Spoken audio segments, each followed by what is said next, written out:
Welcome to Side by Side with Gabi. I am Gabriela Frois, teacher trainer, and this is my opportunity to introduce you to some of the teacher educators I know and respect.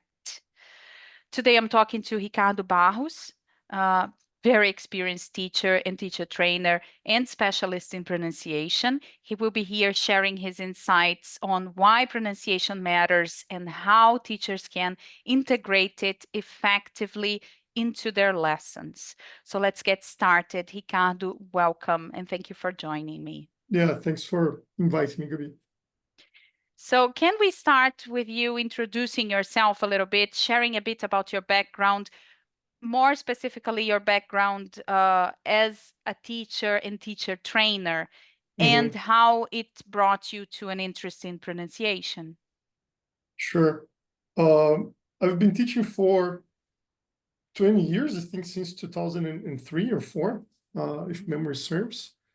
And I've been working with other teachers since 2015, when I became a Celta tutor in São Paulo.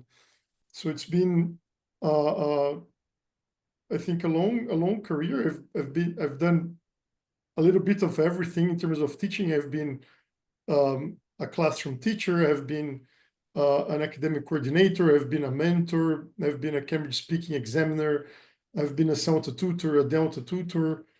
I've given workshops, I have given talks for Brastiso.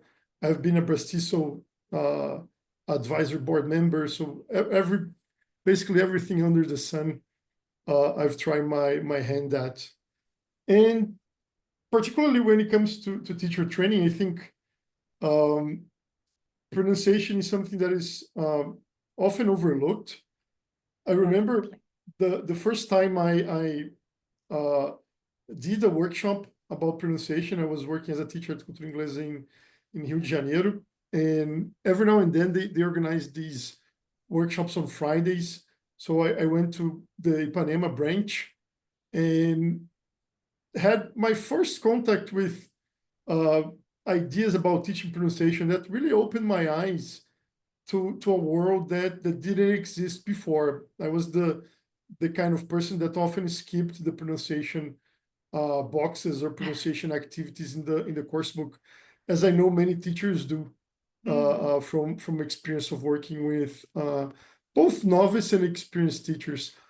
And then when I did the Celta, this was in 2009, there is let's say, a pretty heavy component of pronunciation of being presented with the phonemic chart and all the sounds and different features of connected speech and so on, and also classroom applications. So that, I think, was another important step.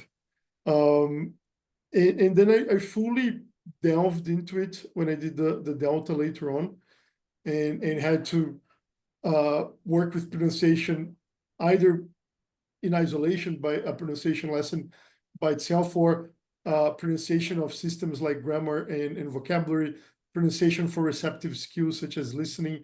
So there's a lot of pronunciation work that is done all through the modules of the Delta. It's an important component of the Delta Module 1 exam as well.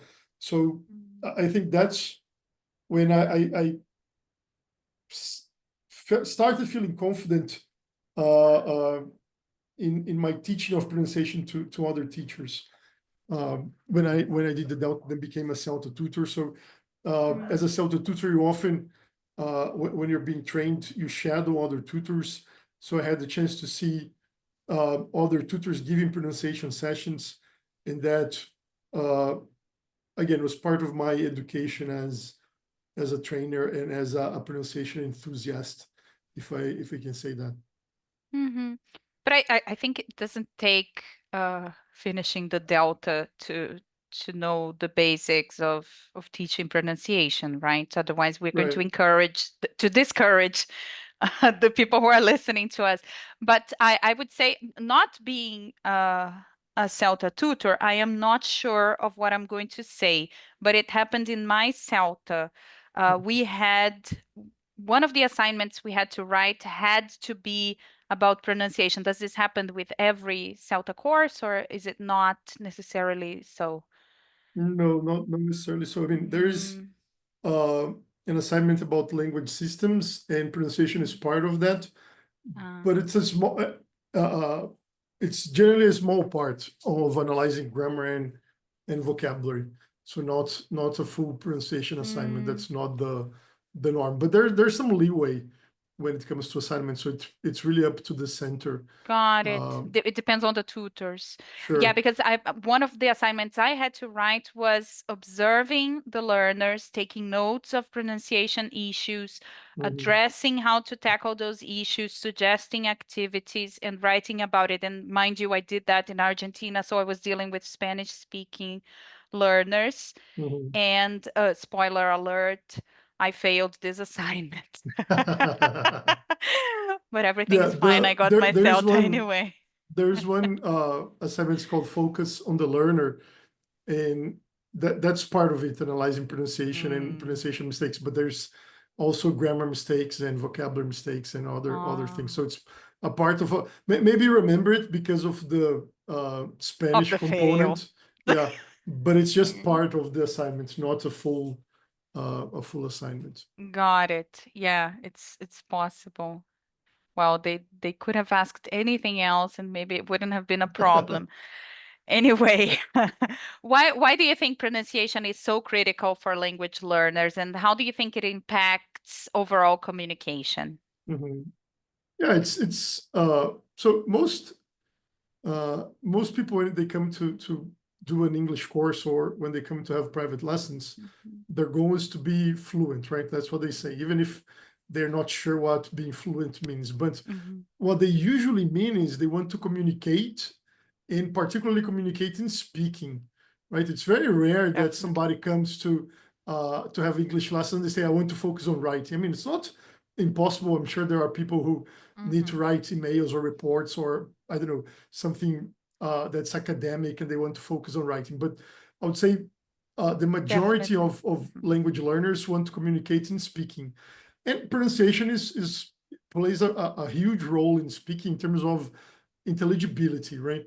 Uh, Regardless of the accent that you have because of your L1, because of where you were born, if you're a native speaker, mhm. intelligibility, I think, is the key to communication. And pronunciation is a huge part of that, right?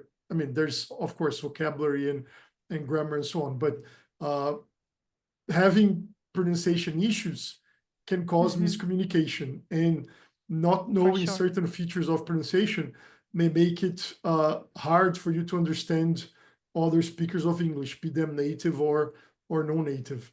So there's sometimes people think of pronunciation only as a productive, right? The speaking part, but there's also about the Mhm. listening, the understanding other people. So I think it plays a huge role both in this kind of productive and receptive aspects of communication. I completely agree. Being a Spanish learner myself, well, after the South, I decided that I had to learn Spanish. Uh, I I struggle a lot with listening, especially when I'm dealing with, I don't know, authentic materials, watching TV, watching shows, and the biggest challenge, I think, is to understand where a word begins and mhm, ends. So connected speech, and this is something that if we don't tackle in the classroom, we don't get better at, I would say. So it's really important that the teacher understands these features and is able to clarify them for the student, mhm. right? So Absolutely, yeah.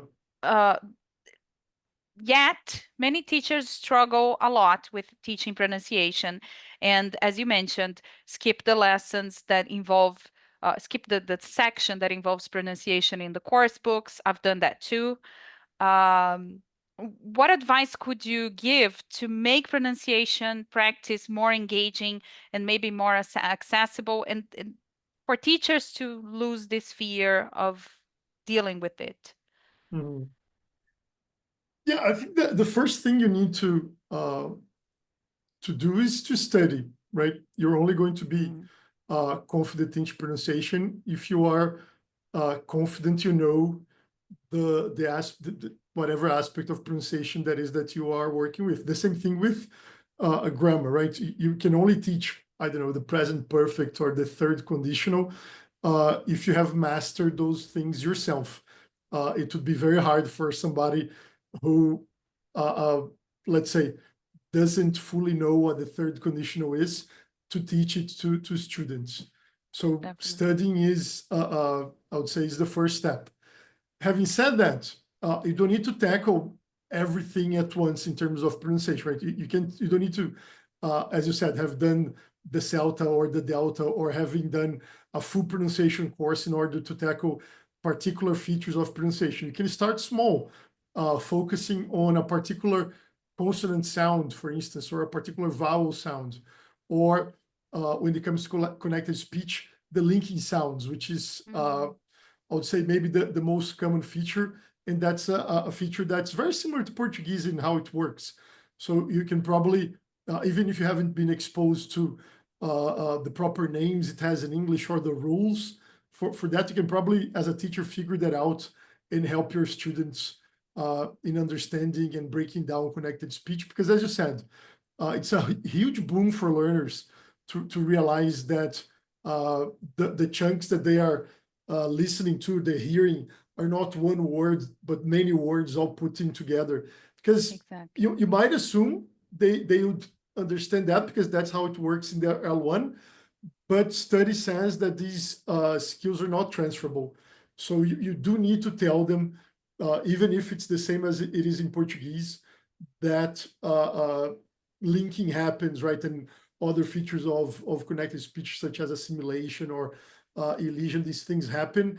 And then they will start to notice and slowly become more comfortable with understanding and then producing these features as well. Definitely. Yes. That's great.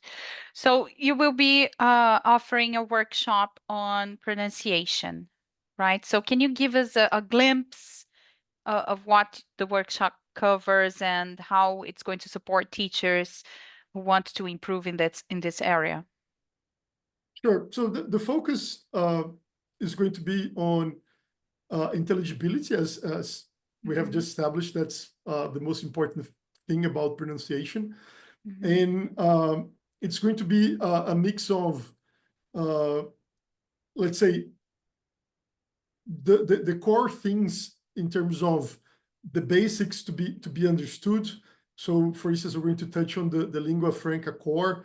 So these are the basic sounds and features of pronunciation that can cause miscommunication. But then on top of that, we're going to touch on other things that are related to listening, such as linking or assimilation, that students don't necessarily need to produce themselves, but they mm, need to be able to understand uh, when they're dealing with proficient speakers of English. And the idea is showing these things, but also showing practical ways of presenting these things to students in the classroom. So we're going to look at both the let's say the meta language used by teachers, um, but then how to apply that to the classroom in a way that won't scare students and that will be helpful for them. Yeah, so ideas of activities will be there too. Absolutely, yeah. Oh, great. That's great. So I think this is it. Hika, thank you so much for joining us on Side by Side with Gabby. Yeah, you're I very love welcome. saying that. And and thank you for watching. I hope you found this conversation with Ricardo insightful, that it gave you some ideas to take it into your own teaching practice. If you would like to learn more, be sure to check out his workshop on pronunciation, the hows and the whys. It will be packed with practical tips and strategies. Don't forget to follow me here and on my platform for more conversations like this one.